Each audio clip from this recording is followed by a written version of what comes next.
Ce matin, les travailleurs en ont assez, puis comme on le voit, le public nous supporte.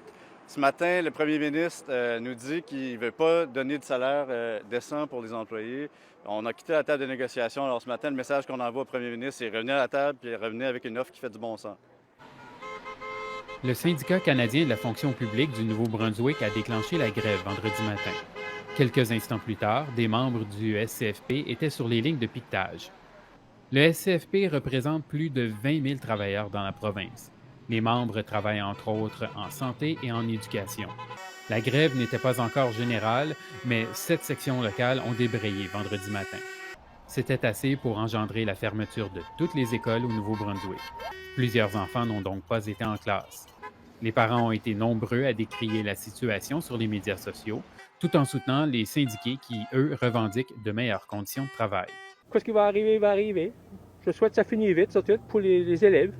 Ils ont absolument leurs droits. Je trouve juste que c'est comme un mal pour un bien, là, parce que les enfants souffrent pour ça. Là. Cette journée ici, eux autres, ils ne comprennent pas ça, là, la grève et les salaires. Là.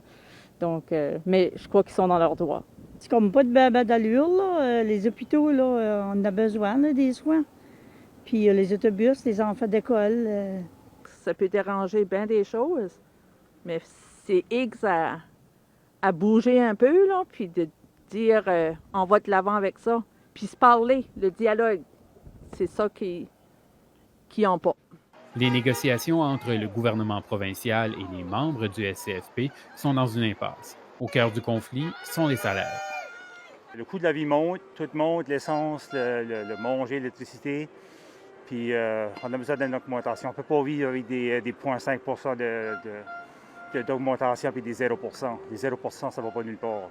Selon le syndicat, le gouvernement offre une hausse de 2 par année sur 5 ans, alors que les syndiqués réclament 3 par année sur 4 ans.